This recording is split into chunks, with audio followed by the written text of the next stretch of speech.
Hello les amis, j'espère que vous allez bien. Donc aujourd'hui on va parler d'un nouveau sujet sur ma chaîne, à savoir la différence entre les pervers narcissiques et les narcissiques. Et croyez-moi, il y en a quand même pas mal.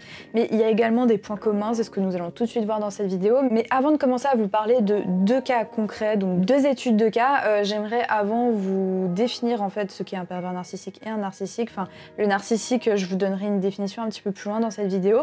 Mais concernant le pervers narcissique, d'ailleurs si vous n'avez pas vu ma dernière vidéo, vous pouvez la voir en cliquant en haut à droite. Voilà, j'ai fait une vidéo sur comment détecter un pervers narcissique, mais je me suis rendu compte qu'en fait j'avais oublié de vous donner la définition, donc je vous la donne tout de suite. Un pervers narcissique, c'est une personne toxique qui souffre d'un trouble de la personnalité narcissique, un manipulateur qui va tout faire pour que vous ne puissiez plus vous passer d'elle. C'est un beau parleur en général, vous croyez qu'il veut votre bien alors qu'en réalité il vous veut tout l'inverse. Et donc l'exemple typique de pervers narcissique que nous pouvons trouver dans un film par exemple, donc moi j'ai trouvé le personnage de Giorgio dans Mon Roi, donc c'est un film de Mai Wen qui est sorti en 2015 avec Vincent Cassel et Emmanuel Berco. Donc c'est l'histoire d'une femme qui est admise dans un centre de rééducation suite à un accident de ski et elle évoque son histoire avec Giorgio. Regardons-en d'ailleurs un extrait. Je veux divorcer.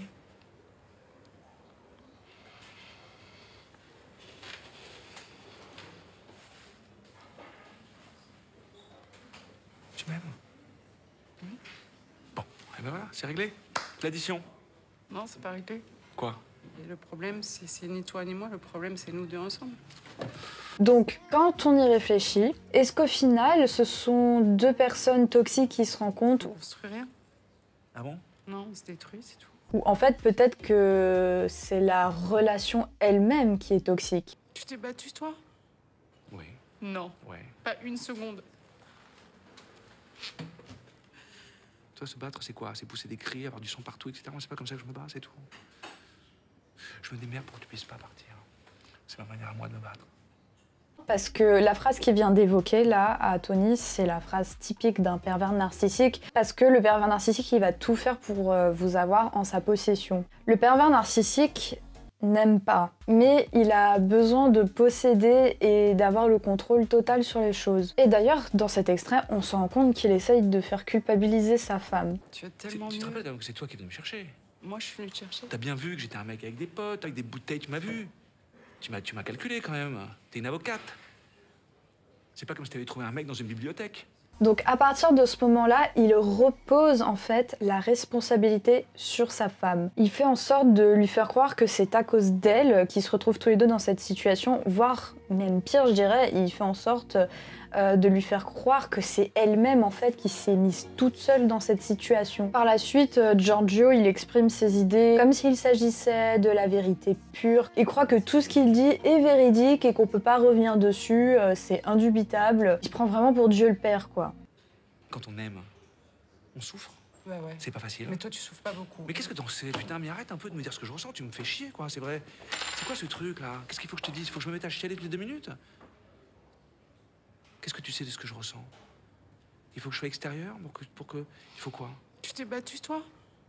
Oui, Non. ouais. Pas une seconde. On se rend bien compte dans cet extrait que Giorgio, il sait pas se remettre en question. Un pervers narcissique ne sait pas prendre de recul sur soi. Et d'ailleurs, si vous lui dites que c'est un pervers narcissique, il va tout faire pour vous prouver l'inverse et vous dire que non, ce n'est pas vrai et que c'est vous le fou en fait. Tandis que le narcissisme, c'est un trait de caractère toxique qui n'a strictement rien à voir avec le pervers narcissique. Il y a certes des similitudes, mais on va également voir qu'il y a quand même pas mal de différences. Et juste pour vous expliquer brièvement d'où vient ce terme de narcissique. Et donc le narcissisme, c'est un terme qui a été élaboré par Sigmund Freud dans les années 1910, qui est né grâce au mythe grec de Narcisse. Pour expliquer succinctement son histoire, Narcisse était un homme qui décida un jour d'aller boire après une longue journée de chasse. Et quand il s'approcha d'une source, il vit son reflet dans l'eau et en tomba immédiatement amoureux. Mais ne pouvant évidemment pas assouvir ce désir de se mettre avec lui-même, il mourra alors de sa passion. Donc, le terme narcissisme est donc issu de ce mythe et désigne les personnes qui sont obnubilées par elles-mêmes et l'image qu'elles véhiculent. Le parfait exemple que j'ai choisi, qui met en scène une personne narcissique, est le personnage de Lacey dans le premier épisode de la saison 3 de Black Mirror. Nous vivons dans un monde où nous sommes tous complètement centrés sur nous-mêmes. Il est facile de perdre de vue le sens des réalités. Pour vous expliquer l'histoire, donc c'est une femme qui vit dans une société où nous sommes obligés de noter les services que l'on nous rend. C'est vraiment quelque chose en fait qui existe déjà dans notre société, sauf que dans la société où vit Lacey, c'est quelque chose, disons, qui est beaucoup plus présent. D'ailleurs, pour la petite info, c'est un système qui a déjà été mis en place en Chine. Ça s'appelle le crédit social, c'est-à-dire qu'il y a des personnes, par exemple, qui ne peuvent pas prendre le train ou l'avion, où ils peuvent pas, par exemple, assister à des spectacles parce qu'ils disposent d'une mauvaise note. Et donc, le personnage Lacey fait tout pour obtenir les meilleures notes parce que, en fait, son but dans l'histoire, c'est d'obtenir l'appartement de ses rêves. Hey, Lacey! Babs, it's great to see you! You too.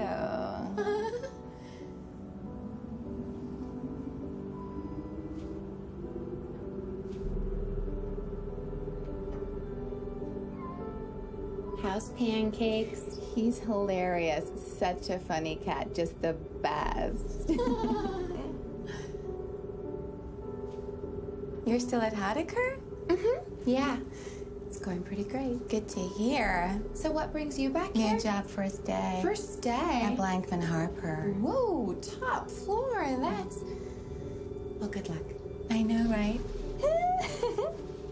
Donc on pourrait dire que le narcissique est une personne hypocrite qui va agir non pas parce qu'il trouve de l'intérêt pour l'autre, mais pour donner l'image de la personne qui est sympathique, pour donner l'image de la bonne copine en gros. En fait, il va s'intéresser à l'autre juste pour augmenter et alimenter son ego. Donc là, en l'occurrence, ce qui pourrait relier la personne narcissique à la personne perverse narcissique, c'est que tous les deux, en réalité, ce sont deux hypocrites, ce sont deux véritables comédiens, parce qu'ils vont faire semblant de s'intéresser à l'autre pour juste arriver à leur fin. La seule différence en fait à ce moment-là entre le pervers narcissique et le narcissique, c'est qu'ils ne vont pas employer les mêmes moyens.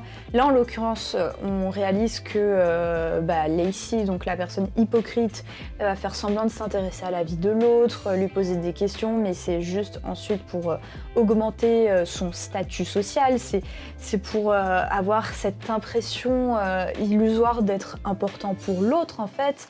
Et c'est ça le but ultime en fait, c'est juste vraiment d'alimenter son image, de se sentir vraiment supérieur aux autres. Tandis que le pervers narcissique, en fait, c'est, disons, à peu près le même but qu'il a que le narcissique, dans le sens où lui, il a besoin d'écraser l'autre pour se valoriser lui-même. Mais en fait, c'est ça qu'il faut comprendre, c'est que le pervers narcissique et le narcissique, ils ont, disons, à peu près le même but, dans le sens où ils ont besoin de l'autre pour se sentir mieux en eux-mêmes, mais ils ne vont pas utiliser le même moyen, dans le sens où le pervers narcissique, lui, il va plutôt, comme son nom l'indique, utiliser un moyen beaucoup plus pervers, beaucoup plus toxique en fait. Enfin, je suis pas non plus en train de dire que le narcissique il est pas toxique, c'est évidemment une personne toxique, mais le pervers narcissique, je suis désolée, pour moi, enfin je sais pas ce que vous en pensez, dites-le moi en commentaire, mais pour moi le pervers narcissique, on peut quand même dire que c'est quelqu'un qui est plus toxique parce que il va employer des moyens beaucoup plus malsains pour se sentir supérieur aux autres, parce que le pervers narcissique, lui, il dévalorise sa victime, entre guillemets. En effet, le pervers narcissique, lui, il est hypocrite parce qu'au départ, il va faire des louanges à l'autre personne en lui disant oui, qu'elle est belle, qu'elle est intelligente ou qu'il est beau, enfin si c'est une perverse narcissique, qu'il est ci, qu'il est ça. Mais au final, ça va être pour l'écraser, pour que lui, il se sente mieux en lui-même, pour qu'il ait plus confiance en lui, parce que le pervers narcissique a ce besoin de domination. Le narcissique, c'est exactement pareil. Enfin, il a également besoin de se sentir supérieur aux autres, mais je dirais que c'est pas le même type que le pervers narcissique, dans le sens où le pervers narcissique, on va dire que c'est plutôt un jeu de pouvoir qu'il va mettre en place, alors que le narcissique, c'est plus pour se sentir supérieur aux autres, pour gagner de la confiance en soi et surtout pour entretenir son image et son besoin en fait de se sentir important. Et donc je dirais que la différence peut-être entre le pervers narcissique et le narcissique, c'est le fait d'être superficiel, parce que évidemment comme ils ont besoin d'entretenir leur image et comme ils ont besoin en fait de se sentir aimés par rapport à ce qu'ils montrent et non pas par rapport à ce qu'ils sont à l'intérieur d'eux-mêmes, et bah forcément c'est des personnes qui sont donc superficielles dans le sens où elles vont vouloir ne traiter que des sujets de société par exemple en surface, enfin même pas des sujets de société mais disons de choses qui sont complètement bateaux et en réalité qui ne sont pas si importantes que ça pour des choses complètement anodines. Et le narcissique, c'est ça son problème, c'est qu'il s'attarde vraiment trop aux choses en surface, il ne va pas en profondeur. Et le souci dans notre société actuelle, c'est que nous sommes entourés de choses qui ne font que de nourrir ce côté narcissique. Vous le voyez bien avec les réseaux sociaux, notamment les selfies, etc.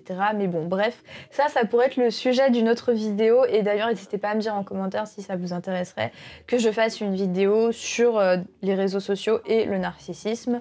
Donc j'espère en tout cas que cette vidéo que je viens de vous expliquer vous a plu. Donc n'hésitez pas à vous abonner si elle vous a intéressé. Et n'hésitez pas aussi à mettre un petit pouce en l'air et à partager un maximum cette vidéo. En tout cas, en attendant une nouvelle vidéo, donc je vous fais des gros bisous et je vous dis à bientôt sur YouTube. Salut, salut!